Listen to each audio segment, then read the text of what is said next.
Hey everyone, we are back with another video. ये video बहुत ज़्यादा इंपॉर्टेंट होने वाली है क्योंकि हम इसमें बनाने वाले हैं नेस्टेड कमेंट सिस्टम।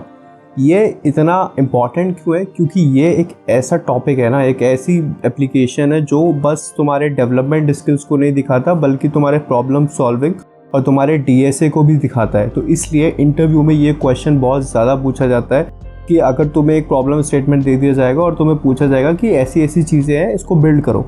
तो देखो, जैसे कि तुम देख रहे हो, हमारे पास एक ऐसी नेस्टेड कमेंट होगा जिसमें हम रिप्लाई कर सकते हैं और कितने भी रिप्लाई ऐड कर सकते हैं, कितना भी डीप जा सकते हैं, ये इनफाइनाइट तक जा सकते हैं। मतलब हमें जितनी चीज़ें ऐड करनी है उतना ऐड कर सकते हैं और ऑब्वियसली हम इन सबको डिलीट भी कर सकते हैं। तो आज इस वीडियो में हम लोग यही बिल्ड करेंगे। द मेन पॉइंट इज़ कि यहाँ पे जो तुम्हारा लॉजिक है वो बहुत इंपॉर्टेंट है। तो उसको समझने में तुम्हें बहुत ज़्यादा टाइम लगेगा, वो थोड़ा सा कंफ्यूजिंग लगेगा तुम्हें फर्स्ट टाइम में, बट एक दो बार अगर तुम खुद से ट्राई करोगे तो हो जाएगा। तो बहुत इंपॉर्टेंट वीडियो है, एंड तक देखना और कुछ समझना आए तो कमेंट सेक्शन में ज़रूर पूछना।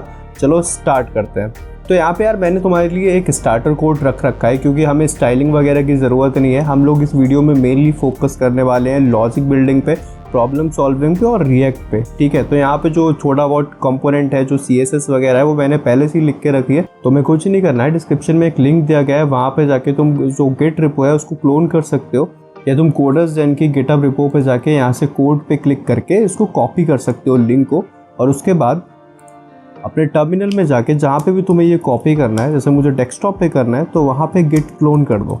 ठीक है, तो यार हमारी क्लोनिंग कंप्लीट हो गई है। मैं ज़रा उसमें CD कर लेता हूँ, नेस्टेड रिएक्ट कंपोनेंट। ठीक है, तो सबसे पहले हमें जो डिपेंडेंसी है इस प्रोजेक्ट की वो सारी इंस्टॉल करनी पड़ेंगी। उसके लिए हम सिंपल npm i लिख देंगे, या npm इंस्टॉल कुछ भी लिख सकते हो, i is short form for install. ठीक है, तो ये थोड़ा सा टाइम लगेगा, इसको इंस्टॉल होने दो, उसके बाद हम फिर से स्टार्ट करते हैं। तो चलो, हमारी जो डिपेंडेंसी है वो सक्सेसफुली इंस्टॉल हो गई है। इसके बाद मैं क्या करता हूँ, अपने कोड को एक कोड एडिटर में खोल लेता हूँ। ओके, ठीक है, तो इस प्रोजेक्ट में हमारे पास क्या क्या है, हमारे पास एक SRC फोल्डर है। जो हमारी काम की चीज़ है वो सारी चीज़ें इसी के अंदर होंगी यार, SRC के अंदर। उसके अंदर हमारे पास एक डाटा है, तो डेटा के अंदर कुछ नहीं है, बस तुम्हारे पास थोड़ा सा JSON दे रखा है जो हम एज अ एग्जाम्पल यूज़ करेंगे इन द बिगिनिंग। ठीक है, उसके बाद तुम लोग डायनामिकली चीज़ों को ऐड कर सकते हो, और कंपोनेंट के नाम पे हमारे पास बस एक कमेंट का कंपोनेंट होगा। ठीक है, और अगर हम स्टार्ट करें app.js में जाके, तो app.js में बस एक हेलो वर्ड है। ठीक है, तो एप्लीकेशन को स्टार्ट कर लेते हैं। तो एप्लीकेशन स्टार्ट करने के लिए हमें npm start एक कमांड देनी पड़ती है। ये बहुत बेसिक चीज़ है, तुम लोगों को पता ही होगा, और फिर भी मैं जस्ट तुम्हें रेफरेंस के लिए बता रहा हूँ, इन केस अगर किसी को ना पता हो। तो npm स्टार्ट करने के बाद यार हमारी एप्लीकेशन स्टार्ट हो चुकी है और लोकल 3000 पे लिख के आ चुका है hello word, this is expected, और यही चाहिए था हमें। ठीक है, तो हम अपने VS कोड पे वापस आते हैं।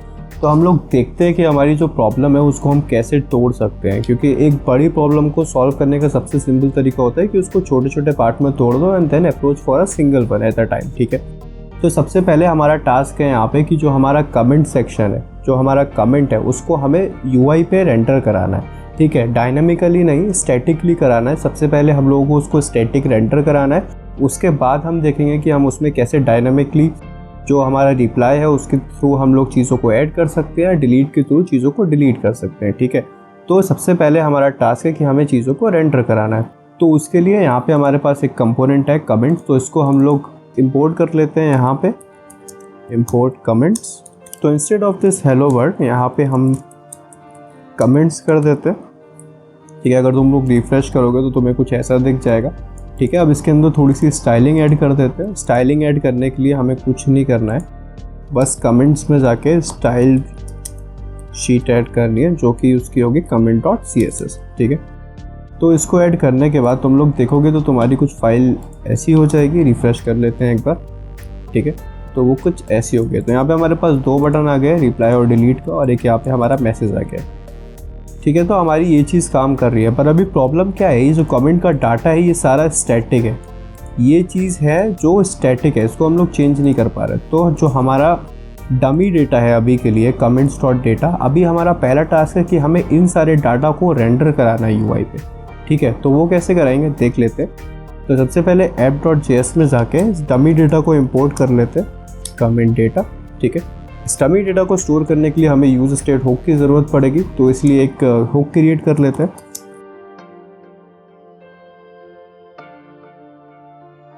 अब इस कमेंट डेटा को हम यहाँ पे स्टोर कर देते हैं।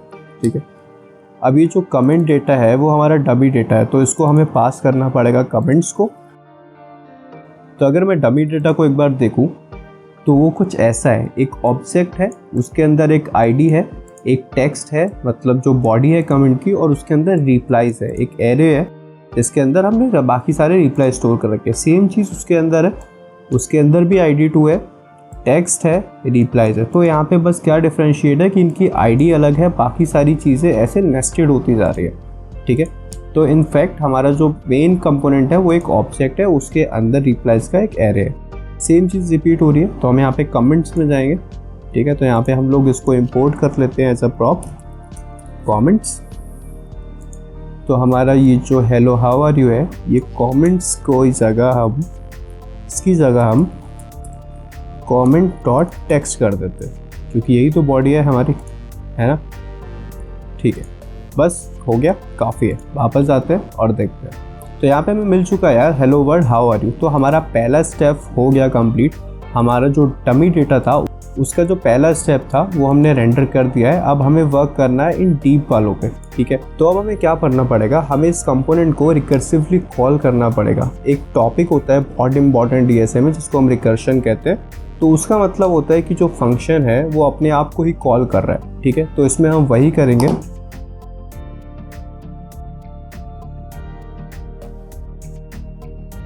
अभी क्या करना पड़ता है यार, हमें ना हर कमेंट को एक की देनी पड़ती है। की क्या करता है, एक आइडेंटिफायर की तरह काम करता है रिएक्ट के लिए, ताकि हमें पता चले कि हमारे सारे एलिमेंट में कुछ ना कुछ ऐसा है जिससे वो यूनिक है, ठीक है। तो वो प्रॉपर्टी की है। तो यहाँ पे इसको एक की दे देते हैं, ele.id। तो हमने वहाँ पे की दी है, तो हमें यहाँ पे भी की देनी पड़ेगी, क्योंकि सेम ही कंपोनेंट है, और सेम कंपोनेंट है तो उसकी प्रॉप्स भी सेम ही होनी चाहिए, ठीक है। तो यहाँ पे एक की के प्रॉप्स दे देते हैं, और यहाँ पे हो जाएगा comments.id, ठीक है। तो हमारा फर्स्ट स्टेप कंप्लीट हो गया। एक बार जाके देख लेते हैं। तो ठीक है, हमारी सारी चीज़ें रेंडर कर रही है। Hello world how are you, I am fine वगैरह वगैरह जो भी चीज़ें हैं इसमें, वो सारी चीज़ें हमारा जितना भी डेटा है वो सब में रेंडर कर रही है। पर अभी ये क्या चीज़ मुझे देखने को मिल रही है UI में, कि ये सारी चीज़ें एक ही लेवल पे है। हमें क्या चाहिए, अगर कोई कमेंट का कोई रिप्लाई है तो वो थोड़ा सा लेफ़्ट को शिफ्ट हो। तो उसके लिए हम क्या करेंगे, कमेंट्स में वापस जाके यहाँ पे डिप पे एक स्टाइल ऐड कर देंगे, पैडिंग लेफ्ट लेट्स से 25 कर देते हैं, और हाँ, और चीज़ें बिल्कुल ठीक हो गई। तो यार देखो, इसमें मेन चीज़ थी ये रिकर्सिव कॉल। अगर ये चीज़ तुम लोगों को समझ में आ गई ना, तो तुम्हारा पहला स्टेप एकदम क्लियर है, ठीक है। तुम्हारा पहला स्टेप क्लियर है तो हम आगे बढ़ सकते हैं। यहाँ पे देखो तुम क्या हो रहा है, एक बार ये जो कमेंट सेक्शन है वो खुद को अंदर ही कॉल कर रहा है। यहाँ पे कमेंट्स आए, अब कमेंट्स डॉट रिप्लाईज क्या है, कमेंट्स डॉट रिप्लाईज को मैप किया हमने, उसके अंदर एक ऑब्जेक्ट है, और उस ऑब्जेक्ट को हम फिर से इस कमेंट को पास कर रहे हैं, क्योंकि ये कमेंट हमसे क्या एक्सपेक्ट कर रहा है कि हम इसको ऑब्जेक्ट पास करेंगे। तो ये जो कमेंट सेक्शन है वो रिकर्सिवली खुद को कॉल कर रहा है, और ऐसा ही चलता रहता है जब तक सारे कमेंट रेंडर नहीं हो जाते। यार देखो, रिकर्शन में ना सबसे इंपॉर्टेंट चीज़ होती है कि उसका जो बेस केस होता है वो हिट करना चाहिए, वरना परेशानी क्या होती है कि चीज़ें हमेशा इनफाइनाइट लूप में चली जाती है, जिससे तुम्हारा सिस्टम भी हैंग हो सकता है। तो उस चीज़ का ख्याल रखना रिकर्शन को यूज़ करते टाइम। याद रखना कि तुम्हारा बेस केस क्या है। इस कंडीशन में हमारा बेस केस ये है, जब भी कमेंट्स का रिप्लाई एरे खाली हो तो वो चीज़ स्टॉप हो जाए। तो जब भी किसी कमेंट का रिप्लाई एरे खाली मिलता है तो वो चीज़ स्टॉप हो जाती है, ठीक है। तो यार हमारा फर्स्ट टास्क तो बहुत अच्छे से कंप्लीट हो चुका है। हमने सारी चीज़ों को UI पे रेंडर कर दिया है। तो यार सेकंड टास्क में हमें कैसे सोचना स्टार्ट करना पड़ेगा, उसको स्टेप बाय स्टेप सोचते हैं कि जब भी मैं इस पर क्लिक करूँ रिप्लाई पे, तो सबसे पहली चीज़ क्या होनी चाहिए, वहाँ पे एक इनपुट फील्ड आ जानी चाहिए, तभी तो उसके अंदर हम कुछ लिख पाएंगे, है ना। तो सबसे पहले कि जब भी मैं इस रिप्लाई पे क्लिक करूँ तो वहाँ पे इनपुट फील्ड आ जाए, और जैसे ही मैं उस इनपुट फील्ड में कुछ लिखूँ वो जाके ऐड हो जाए, ठीक है। बस इतना सिंपल है। चलो स्टार्ट करते हैं इसको कोड करना। तो सबसे पहला टास्क है हमारा, जब भी मैं इस रिप्लाई पे क्लिक करूँ तो इनपुट फील्ड आ जाए, ठीक है। तो उसके लिए यहाँ पे एक इनपुट फील्ड बना देते हैं, ठीक है। इसका जो टाइप हो जाएगा वो हो जाएगा टेक्स्ट। अभी तुम जाके देखोगे तो इनपुट फील्ड हर जगह आ रहा है। हमें ये नहीं चाहिए, हमें चाहिए जब भी हम रिप्लाई पे क्लिक करें तभी वो आए, ठीक है। तो उसके लिए क्या करना पड़ेगा, यूज स्टेट की मदद लेते हैं। तो जब भी यूज़र क्लिक करेगा रिप्लाई पे तभी इनपुट शो होगा हमारा, ठीक है। तो हम क्या करते हैं, जब भी शो इनपुट हमारा ट्रू हो तभी इनपुट को दिखाना, ठीक है। और शो इनपुट हमारा ट्रू कब होगा, जब कोई रिप्लाई बटन पे क्लिक करेगा। तो उसके लिए हम कैसे करेंगे, ऑन क्लिक हैंडल ऐड कर देंगे रिप्लाई पे, ठीक है। तो यहाँ पे हो जाएगा ट्रू। एक बार टेस्ट कर लेते हैं। तो जैसे ही मैंने यहाँ पे रिप्लाई पे क्लिक किया, ये इनपुट फील्ड जनरेट हो गई, ठीक है। ये देखो अभी इसमें सेकंड चीज़ क्या है कि अभी मैं जैसे ही इनपुट फील्ड पे क्लिक कर रहा हूँ मुझे फोकस करना पड़ता है, तो मुझे चाहिए कि वो ऑटो फोकस रहे, ठीक है। तो उसके लिए हम यहाँ पे जाएंगे इनपुट पे और यहाँ पे ऑटो फोकस कर देंगे, ठीक है। अगर अब मैं वापस जाता हूँ और रिफ्रेश करके, अब देखो वो ऑटो फोकस है, यहाँ पे भी वो ऑटो फोकस है, ठीक है। अब सेकंड चीज़ ये रहेगी, अब तुमने इनपुट जनरेट कर लिया तो ये जो बटन्स हैं वो रिप्लाई और डिलीट नहीं होंगे, वो होंगे ऐड और कैंसिल। या तो हमें कमेंट को ऐड करना है या तो कैंसिल कर रहा है। तो उसके लिए भी हम क्या करते हैं, एक और चेक लगा देते हैं शो इनपुट का। शो इनपुट अगर ट्रू है, शो इनपुट ट्रू है मतलब कि हमें चाहिए ऐड कैंसिल, ठीक है। तो इसको हटा देते हैं, अभी ये यहाँ पे काम नहीं आएगा और रिप्लाई की जगह चाहिए ऐड और डिलीट की जगह चाहिए कैंसिल, ठीक है। ओके, वापस जाते हैं, एक बार रिफ्रेश कर लेते हैं अपनी ऐप को। तो जब भी मैं रिप्लाई पे क्लिक करता हूँ तो यहाँ पे ऐड और कैंसिल आ गए, ठीक है। तो अभी कैंसिल की फंक्शनैलिटी देख लेते हैं कि जब मैं कैंसिल पे क्लिक करूँ तो ये जो इनपुट है वो हट जाए, मतलब वो वापस चला जाए, ठीक है। तो यहाँ पे मुझे क्या चाहिए कि ऑन क्लिक कैंसिल पे क्लिक करने के लिए जो सेट शो इनपुट है वो फॉल्स हो जाए, ठीक है। देखते हैं हो गया क्या। रिप्लाई पे क्लिक किया, कैंसिल पे क्लिक किया, हाँ, और वो बिल्कुल ठीक से काम कर रहा है, ठीक है, वो बिल्कुल ठीक से काम कर रहा है। अब सेकंड चीज़ क्या चाहिए, जो भी मैं इसके अंदर लिखूँ वो स्टोर हो जाए कहीं पे। तो उसके लिए एक और स्टेट बना लेते हैं, लेट्स से। तो हमें क्या चाहिए, जब भी कोई इनपुट में कुछ टाइप करे, मतलब ऑन चेंज हैंडलर पे हम लगा देंगे सेट कमेंट बॉडी और ये हो जाएगा e.target.value। यहाँ पे हमारा आ जाएगा e, ठीक है। तो ये हमने यहाँ पे कमेंट बॉडी को यहाँ पे सेट कर लिया। अब मेन चीज़ क्या है, हमें उस कमेंट बॉडी को उस ट्री में जनरेट करना है। तो यहाँ पे हम एक फंक्शन बना लेते हैं। तो हैंडल ऐड कमेंट्स में हमें कमेंट ऐड करने के लिए क्या चीज़ चाहिए, हमें दो मेन चीज़ चाहिए। एक तो कमेंट बॉडी, जो कमेंट बॉडी हमें ऐड करनी है, और दूसरा कमेंट आईडी, मतलब जिस कमेंट में हमें वो ऐड करना है, ठीक है। तो यहाँ पे हम लिख देंगे कमेंट आईडी और दूसरा हमें चाहिए कमेंट कि क्या कमेंट ऐड करना है, ठीक है। तो इसको हम यहाँ पे पास कर देंगे कमेंट पे, यहाँ पे आके इंपोर्ट कर लेंगे। हमें नीचे भी पास करना पड़ेगा क्योंकि दोनों ही सेम है। तो जो प्रॉप हम एक में पास करेंगे वो बाय डिफ़ॉल्ट हमें दूसरे में पास करनी ही पड़ेगी, ठीक है। तो जब भी कोई ऐड पे क्लिक करे तो यहाँ का जो कमेंट है वो वहाँ पे चला जाए। तो यहाँ पे एक फंक्शन बना लेते हैं, कांस्टेंट हैंडल ऐड, ठीक है। तो ऐड करने पे क्या होना चाहिए, एक तो ये वाले फंक्शन में हमें कमेंट आईडी पास करनी है। कमेंट आईडी क्या होगा, यहाँ से जो कमेंट आ रहा है उसकी आईडी, ठीक है। तो कमेंट्स डॉट आईडी और यहाँ पे न्यू कमेंट, ठीक है। अब न्यू कमेंट क्या है, न्यू कमेंट हमें यहाँ पे बनाना पड़ेगा। Let new comment equal to an object. तो कमेंट के अंदर है क्या चीज़, सबसे पहले एक आईडी है।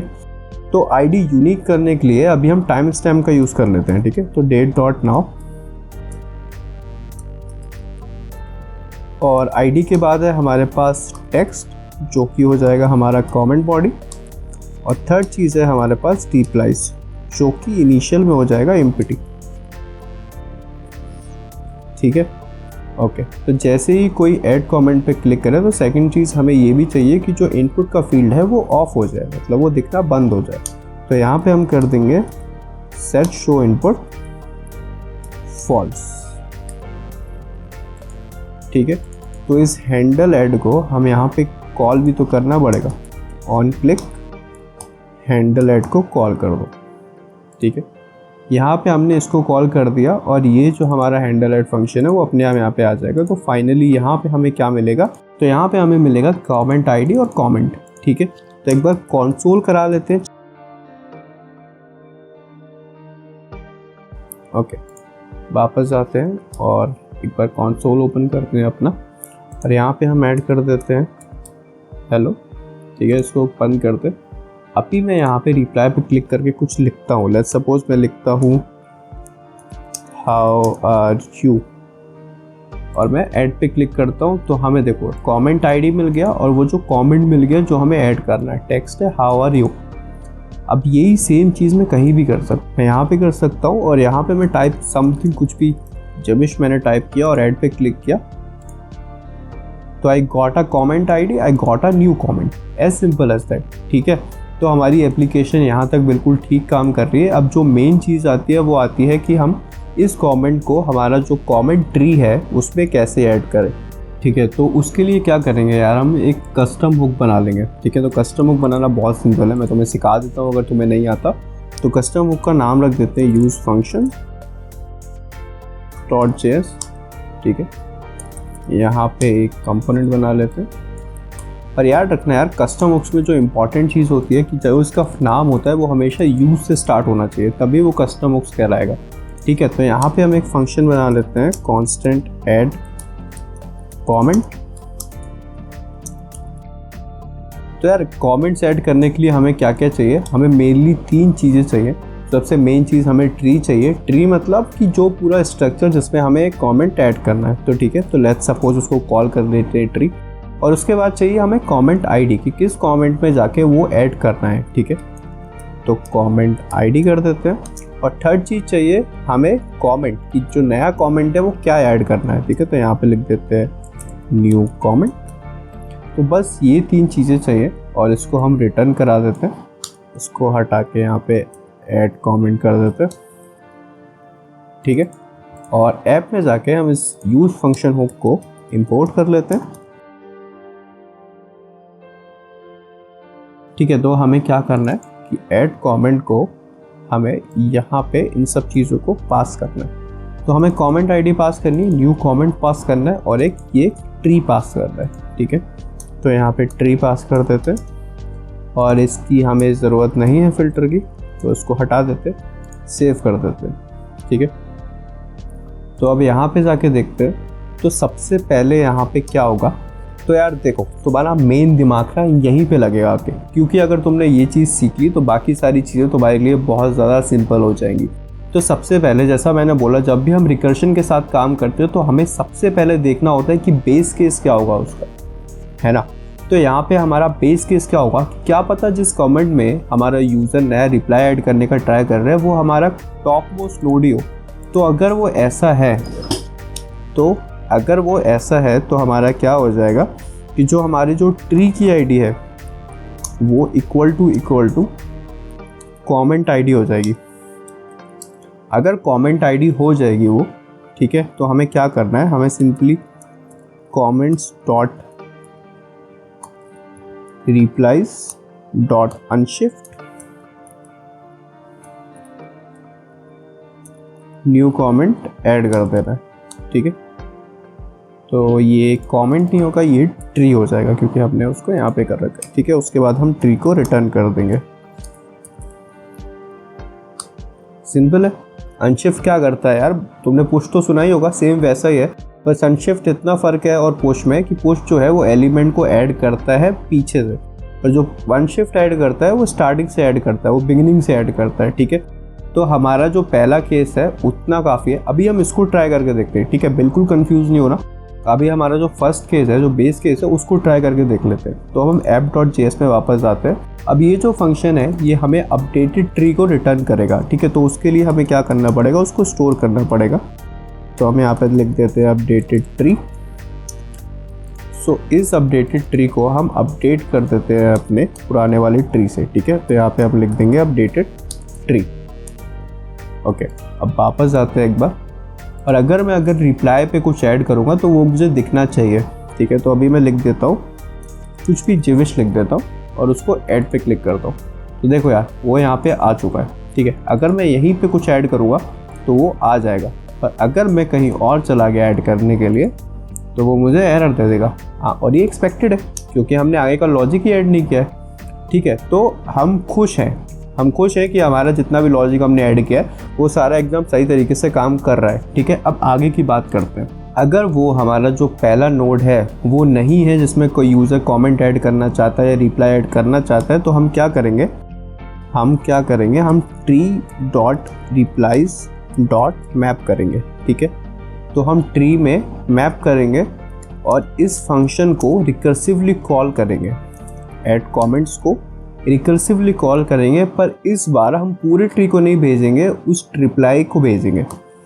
तो यहाँ पे ELE हो जाएगा और कमेंट आईडी तो सेम ही रह जाएगा और न्यू कमेंट भी न्यू कमेंट ही रह जाएगा क्योंकि उसमें कोई चेंज नहीं है, ठीक है। तो ये क्या करेगा, हमें एक अपडेटेड रिप्लाइज का एरे रिटर्न करेगा। तो उसको स्टोर करने के लिए यहाँ पे हमें कुछ एक बनाना पड़ेगा। तो लेट्स से अपडेटेड रिप्लाइज कर देते हैं, ठीक है। और अब हमें यहाँ पे रिटर्न करना पड़ेगा।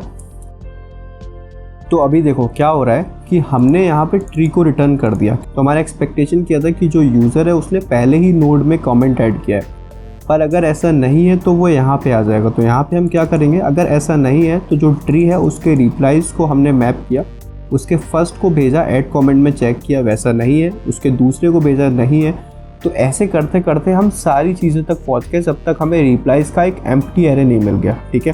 तो अगर वैसा होगा तो यहाँ पे ये सारी चीज़ें अपडेटेड रिप्लाइज़ आ गई हैं, तो हमारा जो ट्री है वो तो पुराना वाला ही रहेगा, ठीक है। तो उसको हम डिस्ट्रक्चर कर देते हैं और जो हमारे रिप्लाइज़ हैं उसकी जगह हम अपडेटेड रिप्लाइज़ कर देंगे। बस ये मेन चीज़ है, इसको ध्यान से देखना वरना फिर गड़बड़ हो जाती है। तो ये चीज़ है यहाँ पे देखना, ठीक है। और बाकी सारी चीज़ें हमें ऐप में कोई चेंजेस नहीं करने, हमने सारा कुछ सेटअप कर रखा है। अब बस हमें अपने एप्लीकेशन को ट्राई करना है, ठीक है। तो रिफ़्रेश करते हैं, सबसे पहले से ही स्टार्ट करते हैं। तो यहाँ पे कुछ भी जिविश में लिख देता हूँ और ऐड किया तो वो ठीक से काम कर रहा है। बात आती है बाकी लोगों की, हमने फिर से कुछ ऐड किया और हाँ यार हमारी एप्लीकेशन में ये ठीक से काम कर रहा है, ये भी ठीक से काम कर रहा है, और रिप्लाई करते हैं। जितना नेस्टेड जाना चाहें हम उतना नेस्टेड जा सकते हैं, ठीक है। तो हमारा पहला फीचर कंप्लीट हो चुका है। अब हमें सेकंड फीचर की तरफ जाना है जो कि है डिलीट। तो जब भी मैं इस डिलीट बटन पे क्लिक करूँ तो चीज़ें डिलीट हो जानी चाहिए, ठीक है। तो उसके लिए क्या करते हैं, हम यहाँ पे एक और फंक्शन बना लेते हैं, लेट्स से डिलीट कमेंट, ठीक है। तो डिलीट कमेंट हमसे क्या एक्सपेक्ट करता है, डिलीट कमेंट हमसे एक्सपेक्ट करता है एक कमेंट आईडी और एक कमेंट का ट्री, जिस ट्री से हमें डिलीट करना है और वो आईडी की जिस आईडी का हमें डिलीट करना है, ठीक है। तो यहाँ पे हम कर देते हैं और ये कमेंट आईडी को हम यहाँ पे रिटर्न करवा देते हैं और ऐप में जाके इस कमेंट आईडी को यहाँ से इंपोर्ट कर लेते हैं और यहाँ पे एक कॉल फंक्शन बना लेते हैं, कांस्टेंट हैंडल कमेंट डिलीट, ठीक है। और यहाँ पे हमें क्या पास करना है, हमें एक ट्री पास करना है कमेंट्स और एक हमें कमेंट आईडी पास कर दी है, ठीक है। और ये कमेंट आईडी कहाँ से आएगी, ये कमेंट आईडी आएगी यहाँ से, ओके। बस काफ़ी है। हाँ, अब इसको हमें क्या करना है, अब ये हमें एक अपडेटेड ट्री देगा। तो अपडेटेड ट्री को स्टोर करना पड़ेगा और उसको अपडेट करना पड़ेगा। तो सिंपली यहाँ से कॉपी करके यहाँ पेस्ट कर देते हैं, ठीक है। तो इस हैंडल कमेंट फंक्शन को हम कमेंट में जाके पेस्ट कर देते हैं। अगर मैं थोड़ा तेज़ जा रहा हूँ तो समझ लेना, क्योंकि ये सारी चीज़ें वही हैं जो हम पहले कर चुके हैं, ठीक है। यहाँ पे आके हम इसको इंपोर्ट करेंगे, इसको यहाँ पे भी आके पास करना पड़ेगा हमें, ठीक है। और अब हमें चाहिए आईडी। तो ऑन डिलीट पे हमें क्या चाहिए कि जब भी कोई इस पर क्लिक करे तो यहाँ पे हमें कमेंट डॉट id मिल जाए। ठीक है, ठीक है। तो हमें सारा कुछ हो चुका है, बस हमारा अब रह गया लॉजिक लिखना। तो यहाँ पे हमें लॉजिक लिखना है यूज़ फंक्शंस में। तो वैसे ही बेस केस देखते हैं कि अगर हमारा जो tree.id है उसकी आईडी ही कमेंट आईडी से मैच कर गई, इसका मतलब हमारा जो बेस ट्री है उसी को डिलीट करना है। ठीक है, तो इसमें हम क्या करेंगे, comments dot replies dot filter dot id not equal to comment id। ऐसा है तो ऐसा कर दो, ये कमेंट्स बार बार लिख देता हूँ मैं, ये ट्री होगा। ठीक है, और इसको रिटर्न कर दो। ठीक है, और अगर ऐसा नहीं है तो फिर से हमें ये चीज़ रिपीट करनी पड़ेगी। इसको यहीं से कॉपी करके यहाँ पे पेस्ट कर लेते हैं। ठीक है, ये अपडेटेड हो जाएगा और ये न्यू कमेंट्स हमें नहीं चाहिए, और यहाँ पे डिलीट कमेंट हो जाएगा और ये हो जाएगा, ये कमेंट आईडी ये सब ठीक है, और ट्री और रिप्लाइज वगैरह वगैरह सब ठीक है। ठीक है, अभी जाके वापस देखते हैं, रिफ़्रेश करते हैं, और अगर अभी मैं इसको डिलीट कर दूँ, ये डिलीट हो गया, ये भी डिलीट हो गया, ये भी डिलीट हो गया, ये भी डिलीट हो गया, और ये भी डिलीट हो गया। पर अभी हमारे पास ये फंक्शन रह गया। अभी क्या हो रहा है, जब भी मैं इसको डिलीट करता हूँ तो ये जो दो बटन है वो रह जाते हैं। वो क्यों रह जाते हैं? वो इसलिए रह जाते हैं क्योंकि कमेंट्स में हमने क्या कर रखा है, हमने इनको मैंडेटरी कर दिया है, शो कर दा। ठीक है, तो उसमें क्या कर रहे हैं कि अगर इनपुट शो नहीं हो रहा है तो ये दिखाओ, मतलब कोई भी कंडीशन हो अगर वो फुलफिल नहीं हो रही है शो इनपुट को लेके, तो वो यहाँ पे आ जाता है। तो यहाँ पे सिंपल से हम एक चेक लगा देंगे कि अगर कमेंट्स डॉट टेक्स्ट है, अगर कमेंट डॉट टेक्स्ट है तो दिखाओ, अदरवाइज मत दिखाओ। ठीक है, अच्छा हमें ये नहीं चाहिए यहाँ पे क्योंकि हम पहले से ही अंदर है। ठीक, और उसके बाद यहाँ पे हमारा हो जाएगा कि जो UI है ये जो हमने कर रखा है इसमें भी सेम चीज़ हो जाएगी। तो यहाँ पे हो जाएगा comments dot text and end this. Okay, now go back to our application and refresh the page. Okay, तो अभी हमें रिप्लाई करना है। हमने यहाँ पे कुछ लिखा, ऐड कर दिया, हमने यहाँ पे फिर कुछ लिखा, ऐड कर दिया, और हमने इसको और नेस्टेड कर दिया, हमने इसको और नेस्टेड कर दिया, और नेस्टेड कर दिया। ठीक है, अभी हमें डिलीट करना है, इस पूरे नोड को डिलीट करना है। तो मैं इसको रिप्लाई करने के बाद मैं फिर से इसको डिलीट कर देता हूँ। डिलीट करने पे हमारा पूरा नोड गायब हो गया। ठीक है, तो हमारा सब कुछ गायब हो गया। तो हाँ यार, हमारी एप्लीकेशन एकदम ठीक से काम कर रही है और आपने एप्लीकेशन बिल्ड कर लिया है, पूरी एप्लीकेशन। तो मेन चीज़ तो देखो यार यही थी, यूज़ फंक्शन। यहाँ पे जो लॉजिक हमने यूज़ किया है, अगर तुम्हें वो लॉजिक समझ में आता है तो बाकी सारी चीज़ें is a piece of cake for you. तो वो चीज़ों पे थोड़ा सा ध्यान देना, ये जो लॉजिक बिल्डिंग है इस पे थोड़ा सा ध्यान देना। अगर फिर भी कोई डाउट हो तो मुझसे कमेंट सेक्शन में पूछ सकते हो। और बाकी हमारी एप्लीकेशन एकदम ठीक से काम कर रही है, हम चीज़ों को ऐड कर पा रहे हैं, डिलीट कर पा रहे हैं, हमने रिकर्शन पढ़ लिया, प्रॉब्लम सॉल्विंग पढ़ लिया, और रिएक्ट की एक कॉम्प्लेक्स एप्लीकेशन को छोटे छोटे पार्ट में डिवाइड करके उसको बिल्ड कर दिया। तो वेल डन। चलो आज के लिए इतना ही रखते हैं, बाकी मिलते हैं अगले वीडियो में।